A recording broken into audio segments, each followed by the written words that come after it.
आप लोग मंदिर आते हैं, मंदिर में भक्ति करते हैं, लेकिन भक्ति करने में एक ही भाव रहता है, भगवान घर परिवार सुखी हो, मेरे रोग दूर हो, दुकान अच्छी चले। सच बताना, होते ये भाव के नहीं होते?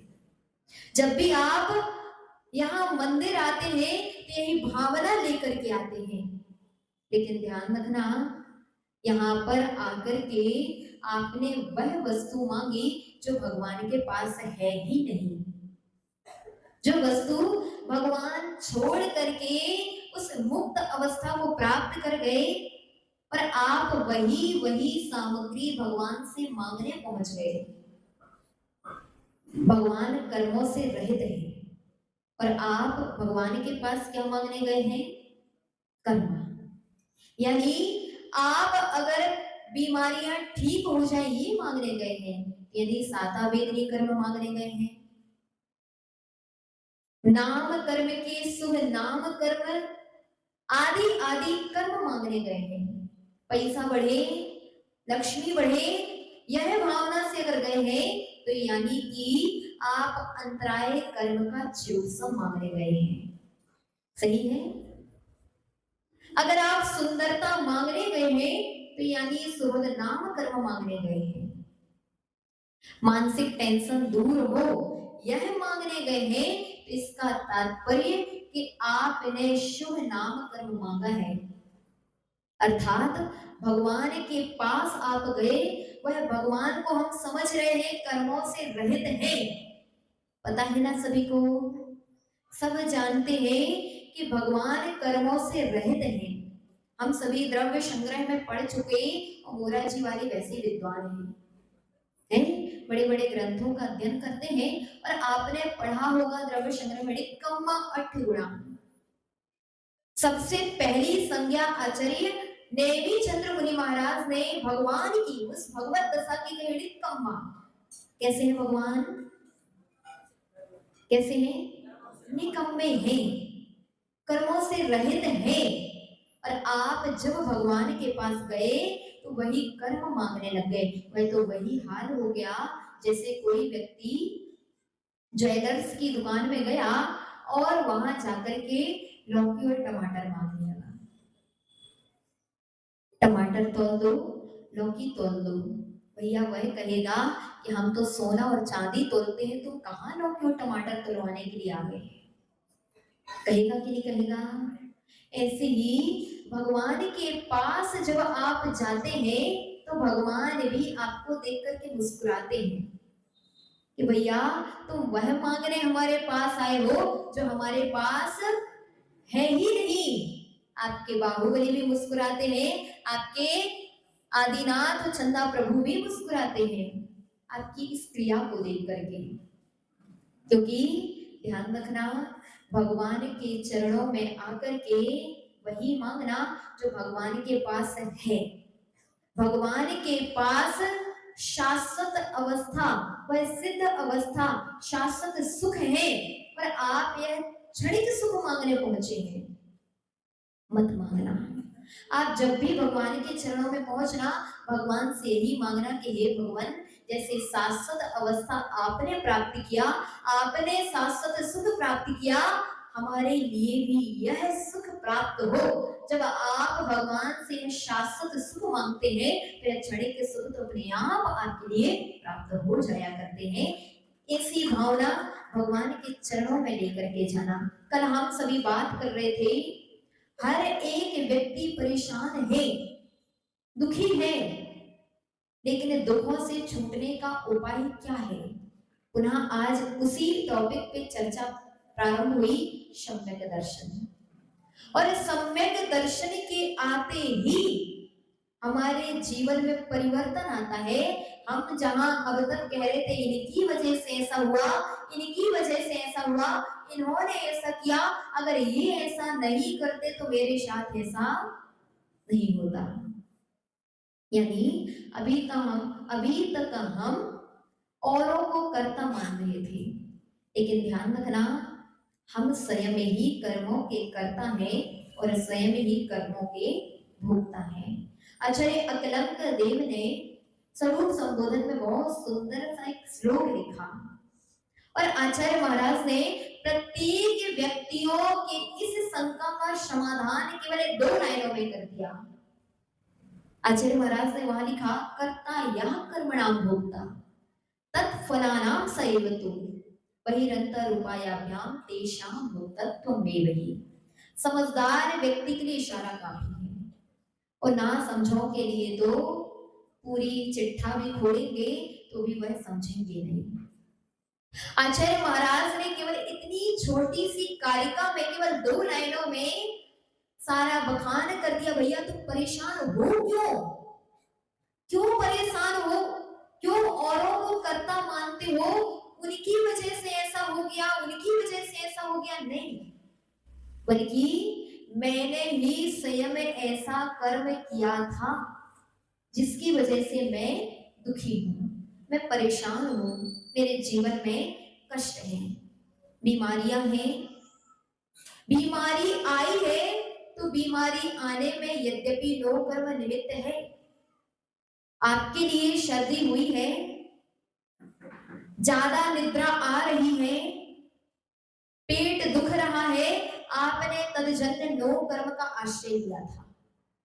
नींद ज्यादा आ रही है, क्या किया था? छाछ पी थी। नींद ज्यादा आने में निमित्त है छाछ पीना। यानी जो छाछ पीते हैं, आप एक दिन करके देखना प्रैक्टिकल।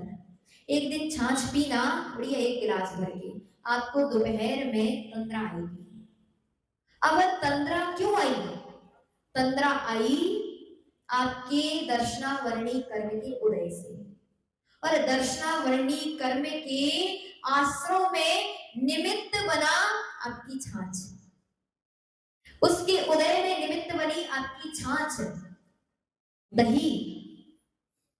आपके लिए पेट दुख रहा है, चना खाए थे, बेसन खाया था, और ज्यादा मात्रा में ये सामग्री खाई तो वह गैस्ट्रिक हो गई और आपके लिए इस प्रकार के अशाता वेदनी कर्म का उदय आ गया, पेट दुखने लग गया। अब नो कर्म भले ही चना और बेसन हो, लेकिन कर्म किसने किया था? बेसन किसने खाया था? कड़ी अच्छी लगी थी तो 1 नहीं 3 कटोरी खा ली। और गलती किसकी थी? बनाने वाले की कि खाने वाले की?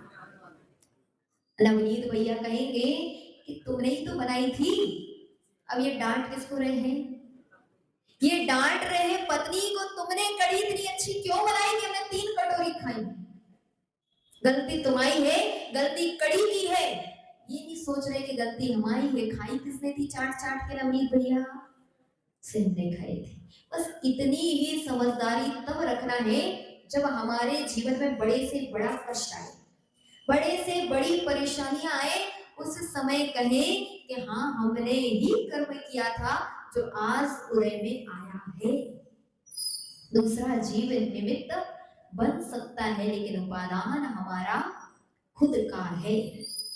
मैंने ही ऐसा कर्म किया था, मैंने ही पूर्व पर्यायों में किसी के साथ बुरा किया था, सो आज वह जीव हमारे साथ बुरा कर रहे हैं। कृष्ण का जीव विचार कर रहा था। पढ़ा आपने हरिवंश पुराण? हरिवंश पुराण का यह उद्धरण बहुत चिंतन का विषय है। निर्नामक जिसका नाम था, वह निर्नामक चिंतन कर रहा था कि मेरे 6 भाई हैं, मेरे 6 भाइयों को मेरी माँ बड़ा लाड़ दुलार देती है, पलकों पर रखती है, लेकिन मुझे जमीन पर भी नहीं रखती।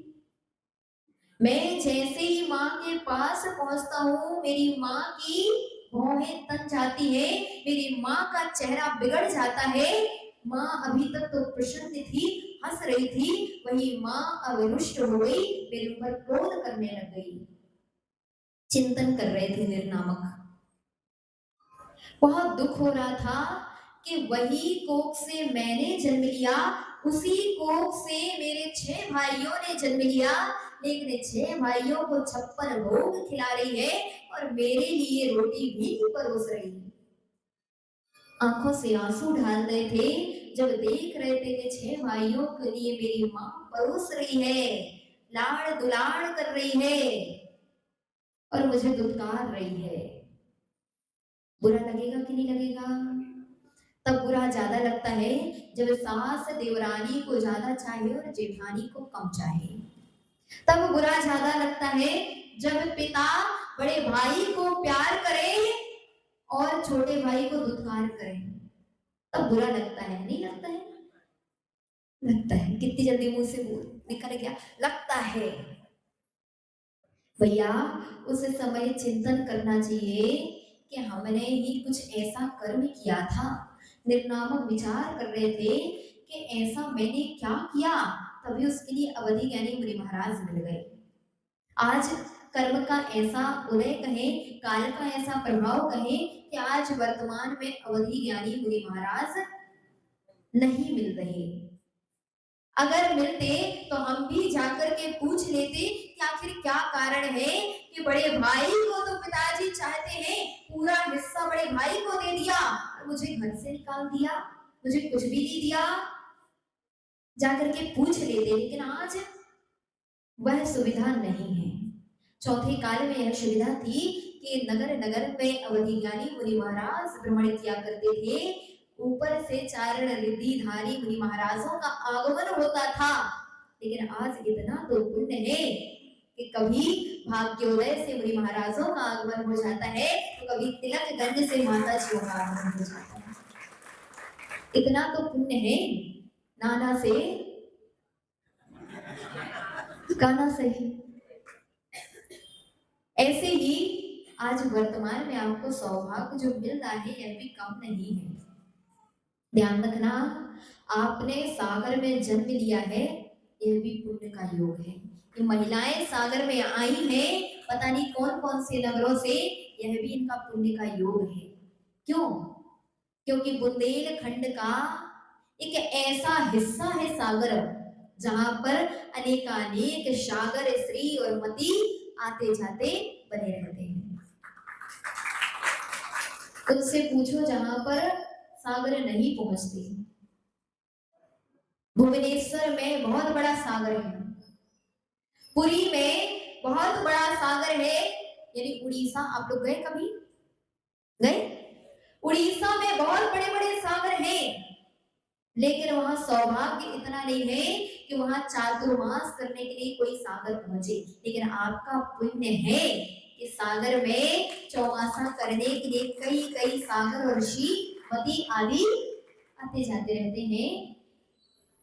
हम बात कर रहे थे निर्नामक की, उसके लिए सौभाग्य से अवधि ज्ञानी मुनि महाराज मिले और अवधि ज्ञानी मुनि महाराज के चरणों में पहुंचते ही रोने लगा, बिलखने लगा। क्योंकि कहा जाता है गुरु ही अपने होते हैं और जहां अपने दिखाई पड़ते हैं वहां अपने आप कष्टों का गुबार उमड़ पड़ता है। ध्यान रखना, सबके सामने अपने कष्ट मत सुनाना, सबके सामने अपने कष्ट मत सुनाना। पूजा करते समय आपकी कितनी भी सगी सहेली बगल में बैठी हो, लेकिन पूजा ही करना। पूजा करते समय अपनी रामायण वांचने मत लग जाना, वरना महाभारत खड़ी हो जाएगी। क्योंकि कहा जाता है कितना भी सगा आपका कितना भी सगा हो, लेकिन वह इतना सगा नहीं होता जितना कि गुरु हुआ करते हैं, जितना कि गुरुजन आपकी बातें समझते हैं, जो आपको मार्गदर्शन देते हैं। गुरुओं के लिए अपरिशावी गुण कहा, वह घी की तरह हर बातों को पी जाते हैं। किस भैया, आप अपने गुरु से कोई बड़ी से भी बड़ी बात बताएंगे, लेकिन वह सबके सामने प्रकट नहीं करेंगे। अच्छे गुरु होंगे तो, सच्चे गुरु होंगे तो, वरना कई ऐसे भी हैं तुम यहां बता करके जाओगे, दूसरे दिन पूरे में हवा फैली मिलेगी। सोच समझ के बताना, परख करके बताना। तो सच्चे गुरु जो होते हैं वह आपकी हर बात को अंदर रख लेते हैं, किसी के सामने प्रकट नहीं करते। इसलिए जब भी परेशानियां आए, आप अपने माता पिता को बताना, आप अपनी पत्नी को बताना, और अगर इनसे ना बता पाओ तो अपने गुरु को बताना। यहाँ वहां बताने मत पहुंचना, वरना वह यहाँ सुनेगी। सुन करके तो कहेगी बहुत बुरी है तुम्हारी बहू, बहुत बुरी है तुम्हारी सास, बहुत बुरे हैं तुम्हारे भाई। पर अगले दिन वही व्यक्ति औरों से आपकी हंसी करते हुए देखा जाएगा। इसलिए कभी अपने घर की चर्चा औरों से मत करना। समझदार था निरुम नामक, उसने किसी से चर्चा नहीं करी, सीधे गया मुनि महाराज के पास और मुनि महाराज से अपनी सारी बातें बता दी कि भगवान, आखिर में मेरे कैसी कर्म का उदय है कि मेरी माँ मेरे छहों भाइयों को चाहती है, लेकिन मुझे सौतेला सा भी नहीं समझती, जबकि सगा पुत्र था, उसी कोख से जन्म लिया था। क्या कर्म किया मैंने? मुनि महाराज मुस्कुरा गए। मुनि महाराज ने बतलाया कि भैया गलती तुम्हारी माँ की नहीं है, गलती तुम्हारी खुद की है। तुमने ही पूर्व पर्याय में कुछ ऐसा किया था जो आज उस कर्म का उदय आया। क्या किया था? पूछो ना, क्या किया था ऐसा कि आज माँ ही उसके लिए शत्रु बन गई? फिर से पूछो। अच्छा ये बताओ, तुम लोग को नींद तो नहीं आने लगती है? नींद तो नहीं आने लगती? ऐसा लगे कि माता जी लोरी सुना रही हो, आप लोग सो रहे हो हैं? इसलिए ऐसे छिप छिप करके बैठती है कि महिलाओं को कौन से कष्ट के सामने बैठने में।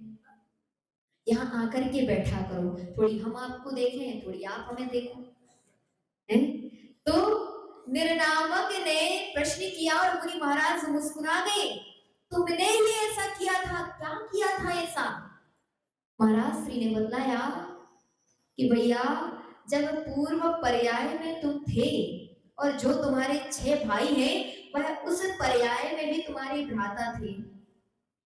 एक बार तुम रथ से अपने भाइयों के साथ घूमने निकले थे कि रास्ते में एक अंधी सरपड़ी पड़ी हुई थी, आंखों से दिखाई नहीं दे रहा था, वह देख नहीं पाई कि रथ निकलना है और वह जल्दी से रास्ता तय नहीं कर पाई।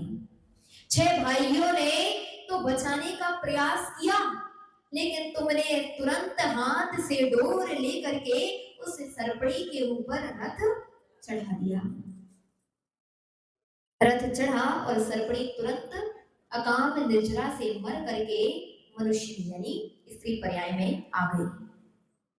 यहाँ पर स्त्री पर्याय में वह आई, समय व्यतीत हुआ, निर्नामक आदि 7 पुत्रों का मरण हुआ और वह सभी उसी स्त्री के गर्भ से उत्पन्न हुए।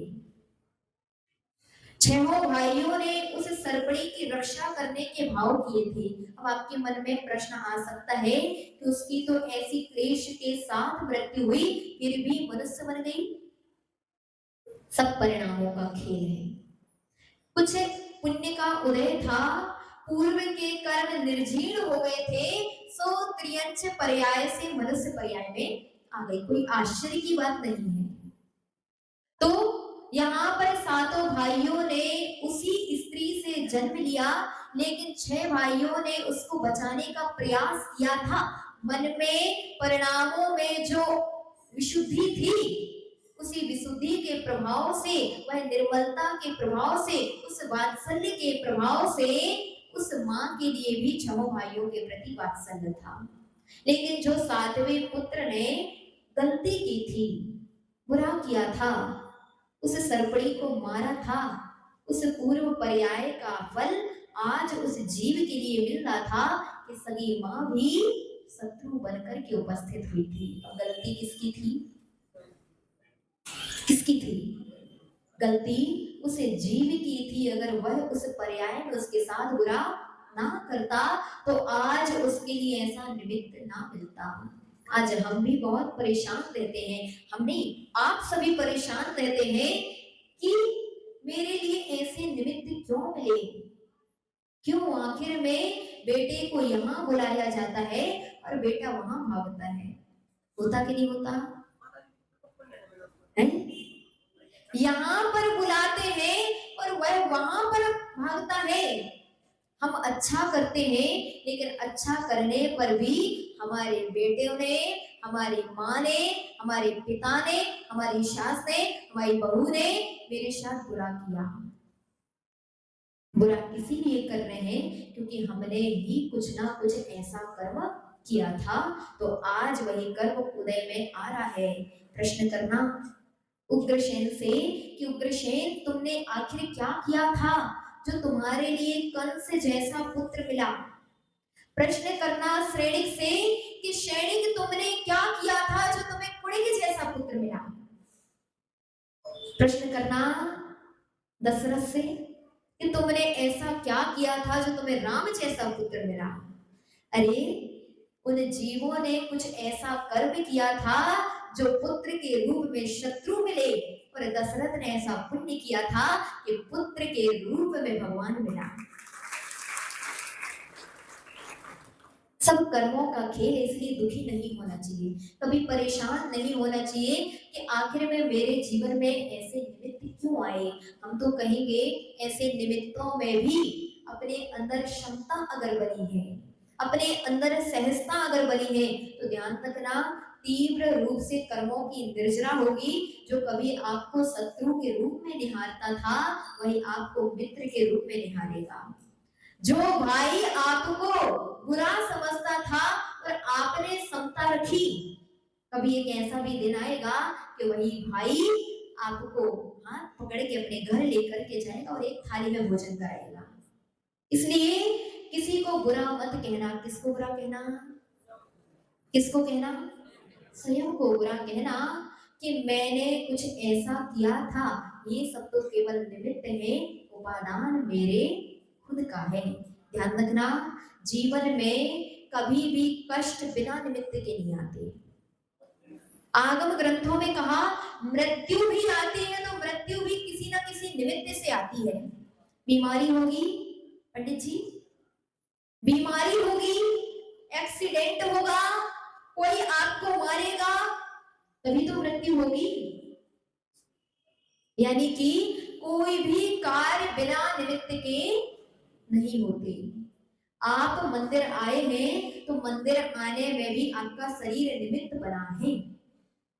यानी कोई भी कार्य बिना निमित्त के नहीं होते, लेकिन सम्यक दृष्टि विचार करता है ये निमित्त निमित्त है, उपादान मेरे स्वयं के कर्मों का है। यह समझदारी अगर हमारे जीवन में आ जाए तो जीवन सुधर जाए, जीवन में शांति और समता आ जाए। लेकिन वह समता क्यों नहीं आ पाती? क्योंकि अभी तक हमारा चिंतन सम्यक बना ही नहीं। अभी तक हमारा चिंतन बना है तो केवल और केवल मिथ्या बना है। ध्यान रखना जितना प्रभाव आपके भावों का पड़ता है, उतना ही प्रभाव आपके द्रव्य क्षेत्र काल का भी पड़ता है। परिणाम शुद्ध है लेकिन द्रव्य शुद्ध नहीं है तो भी आपके जीवन में कष्ट बने रह सकते। कई लोगों का प्रश्न होता है, माता जी खूब अच्छे भाव रखते हैं, हम हर परिस्थिति में क्षमता रखते हैं, लेकिन फिर भी घर में परेशानियां बनी हुई है। ध्यान रखना जितने परिणाम शुद्ध रखना आवश्यक है, वैसे वातावरण भी शुद्ध रखना आवश्यक है। वास्तु के अनुसार अगर देखें खूब भाव शुद्ध है, लेकिन आपके घर में अनेक अनेक प्रकार के दोष हैं, तो वह आपके जीवन में परेशानियां उपस्थित करते हैं। इसलिए कहते हैं सकारात्मक सोच भी रखना चाहिए और सकारात्मक वातावरण भी रखते हैं। अगर आपके घर में नकारात्मकता है तो भी परेशानियां बनी रहेंगी। आप अगर चाहते हैं कि घर में नकारात्मक ऊर्जा जो बनी हुई है वह दूर हो, पहले समझें घर में नकारात्मक ऊर्जा आती कैसे है? कैसे आती है? क्या नाम है? राजेश भैया, घर में नकारात्मकता कैसे आती है? घर में नकारात्मकता आती है आपकी खुद की नेगेटिविटी से। पहला कारण, जितना आप विपरीत विचार करते हैं, ईर्ष्या भाव रखते हैं, जलन के भाव रखते हैं, औरों के प्रति बुरे भाव रखते हैं, यह परिणाम आपके घर में नेगेटिविटी लाते हैं। अगर द्रव्य के अनुसार देखें, अगर आपके घर में व्यर्थ की सामग्री जिसको कबाड़ बोलते हैं। अगर कबाड़ भरा पड़ा है, कई बार महिलाओं की आदत होती है, यहाँ की महिलाओं की नहीं बता रहे हम तो बाहर की महिलाओं की बता रहे हैं। सागर की महिलाएं तो बहुत अच्छी हैं? सागर की तो बहुत अच्छी है, हम तो बाहर वालों की बता रहे हैं कि यहाँ की भी है क्या? है? सब ऐसी है। क्या करती है? आउं दो रखन दो, आउट जाए रखत जाए। जितना रखते जाते हैं लेकिन अलग करने के भाव नहीं होते। यानी घर में एक सामग्री से काम चल सकता था, लेकिन घर में उसी प्रकार की अनेक अनेक सामग्रियां रखी हुई हैं।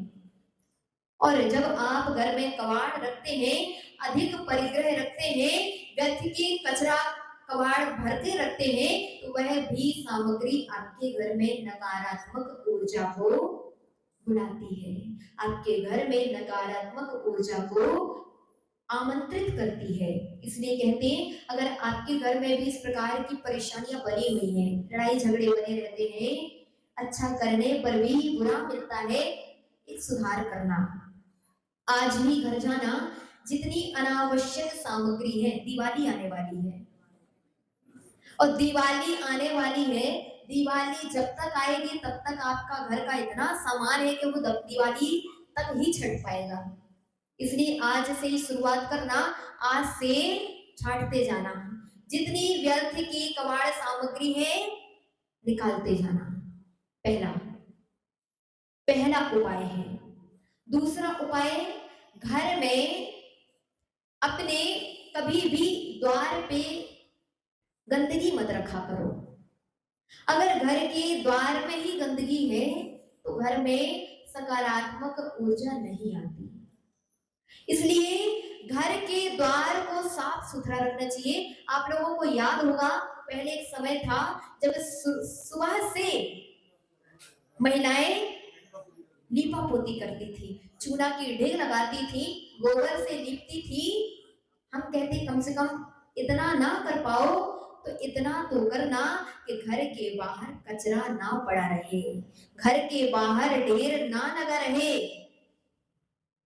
और केवल आपके द्वार की नहीं बोल रहे, आपका पूरा गेट के पूरे सामने तक की रोड, अगर आपने ये प्रयास करना शुरू कर दिया तो शायद आपका सागर भी इंदौर जैसा स्वच्छ हो जाएगा।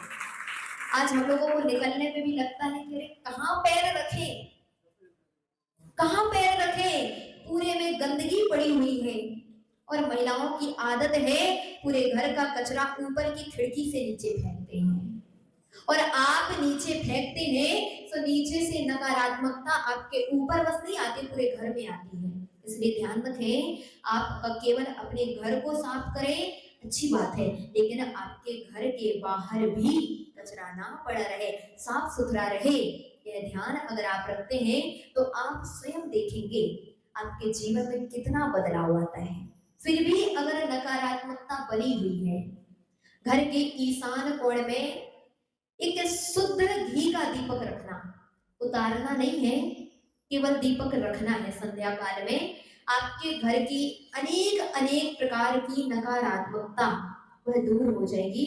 और कैसे हमारे घर में पॉजिटिविटी आए, कैसे हमारे मन में पॉजिटिविटी आए, पुनः अपन कल सुनेंगे। आपका समय हो चुका है। जय बोलिए आदिनाथ भगवान की